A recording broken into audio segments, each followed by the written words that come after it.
This is the Marvel Legends series in the 6-inch scale, the Guardians of the Galaxy. Marvel's Angela. The figure is part of the wave of Guardians of the Galaxy Volume 2, the Titus BAF wave. And here's the rest of the assortment. Everybody has a piece to build Titus except for the Star-Lord figure. And here is the artwork on the packaging. And man, you can already sense that this is going to be a rave review, a gushing review, gushing about this figure. I've been anxious to get this figure for such a long time since it was announced, and big thanks to Kramer Toy Warden for giving me the set, and give me a chance to review it. Check out all their offerings of Marvel and Star Wars at their stores in Green Hills, in Alabang, and in UP Town Center. So check them out, Kramer Toy Warden. So very, very nice.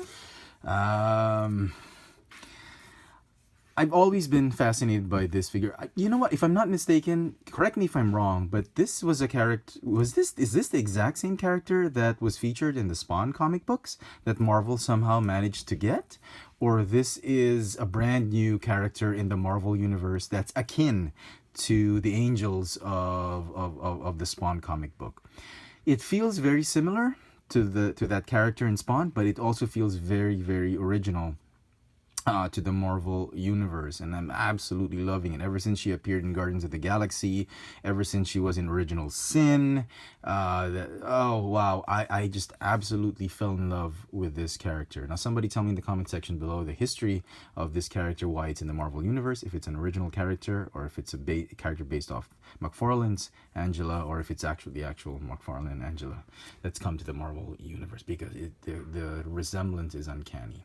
But I'm totally okay with it if it's an original character, because it is fantastic. From the 10th realm of heaven, banished realm, she is the child, I guess the sister of Thor, an Odin daughter. How do you say it? Odin's son. Oh, Odin's son is Thor. Odin's daughter, I suppose. The Odin daughter, Angela.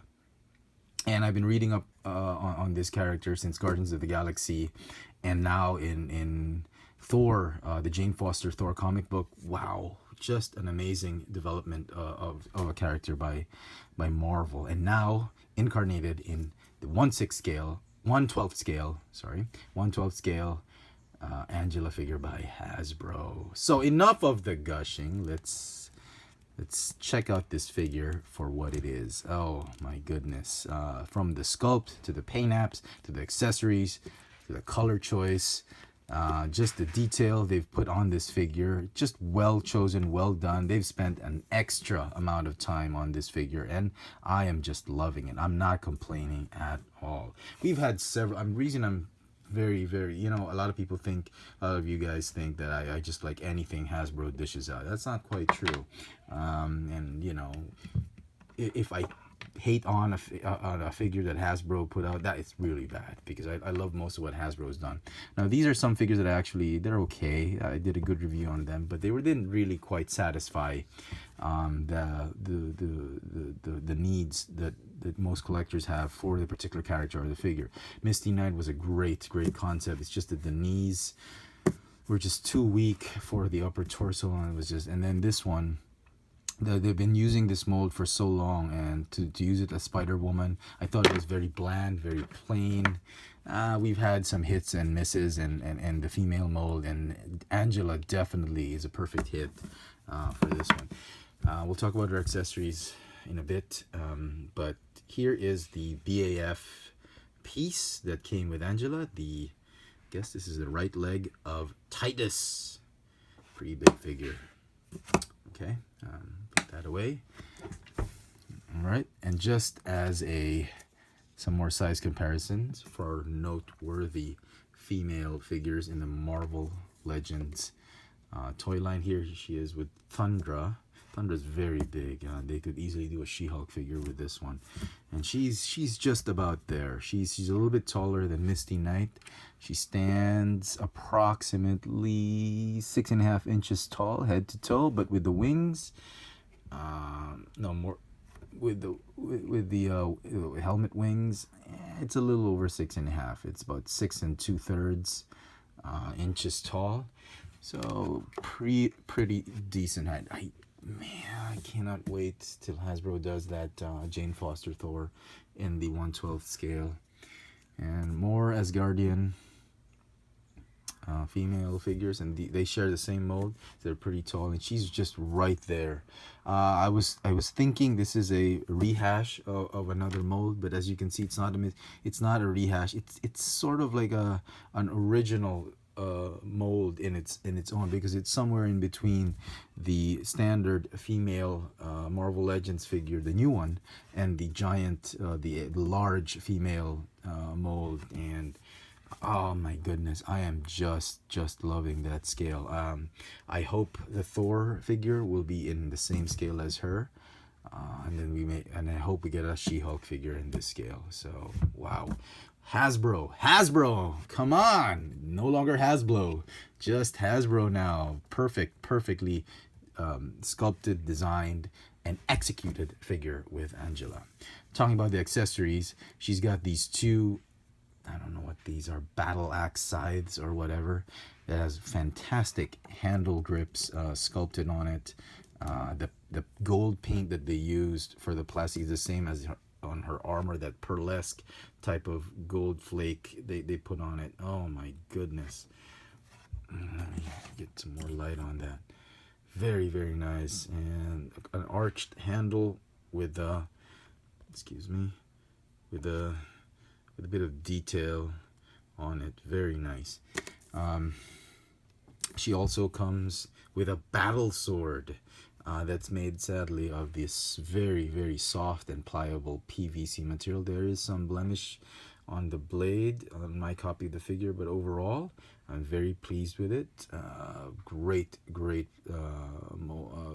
gold, pearlesque gold that they used for it. I'm glad they kept it all gold.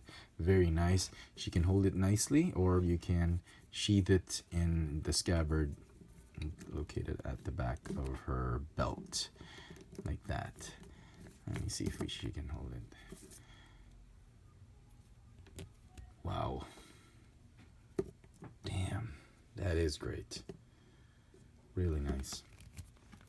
Oops. Just as I was praising the figure, Murphy's Law. Okay. Talk about the sculpt of the figure. And like as I said, great sculpt. Look at this hair. Could easily work well as a Medusa. No, Medusa's going to be long. Sorry, my bad. But yeah. She has these, in the comic books, these are the tassels that are just, she can use them as weapons because they're like tendrils or something like that. But they're much shorter here in action figure form. They're really much longer up to here, well, her height. But I'm kind of glad they shortened it, because it's going to be very cumbersome to display the figure with very long extensions of this tassels. The head sculpt is great. The hair is a little bit moved, recessed back to allow you some expression on the head sculpt. You'll notice that the ball joint is a bit loose. That's because I've been popping out the head just to see if I could remove the tassel, and you can pop off the head and you can remove that tassel, and she'll look okay as well. The wings on her helmet, just like Thor, the Thor wings, helmet wings are okay. They're greatly sculpted, but they're made of this soft pliable material as well. Her armor, there are some separate pieces of her armor that are also made of that soft PVC material. Not entirely sure how it goes. It just keeps rotating, but no, yeah, you got it right like that. So yeah, very nice. It's got some molded detail on her forearms, different gauntlets on each hand, her breastplate. Oh wow, just a wonderful sculpt on it. Hardly any bleeding or imperfections on it.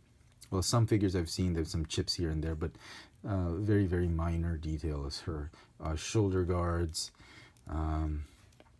She's got this really nice molded in belt, wide belt sash with a waist cape, a rear waist cape, and the holster or the sheath for the blade is molded in right there. Okay, got molded in boots, very nice. I love it. I love that they didn't spare any expense for the gold paint on this figure. Paint applications, as I mentioned, fantastic. I love that pearlesque gold sheen that they use. I'm glad they didn't use flat type of gold that they may have used in other figures. Very, very nice. And again, if you're looking through several on the pegs, wow, you're very lucky. But you gotta be very picky with the paint apps, particularly on the face. Make sure the lipstick is painted on nicely, as well as the eyeliner. Make sure there are no chips or scratches on the gold paint apps on her armor. Other than that, fantastic paint apps in execution of this paint. Yeah. Now for articulation. Oh, sorry, talking about the flesh tone. I think that's the color of the plastic. I don't think they painted that, which is a good move on Hasbro's part, so we don't get any bleeding of that flesh tone, because yeah, you know what happens to all those flesh tone paint apps on various figures. Articulation for the figure, you got a ball jointed neck that's on a hinge. You can do, and the neck is just very, very, you can articulate. You can get the head in various dramatic poses because of that allowance they put on the head sculpt and the hinge.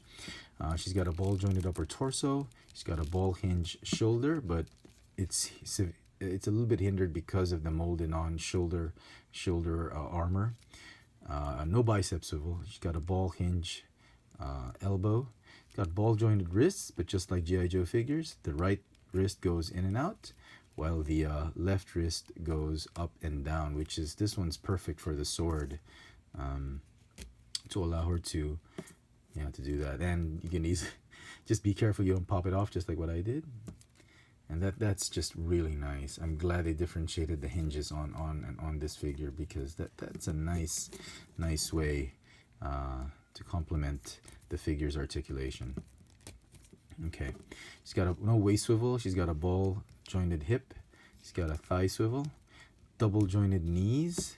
And I might comment that the knees are very strong. The plastic they used for the knees, they don't buckle. And that really sealed the deal for me on this one. If I could give this one a 12 out of 10, I would. Sorry, ball hinge ankles with the rocker tilt.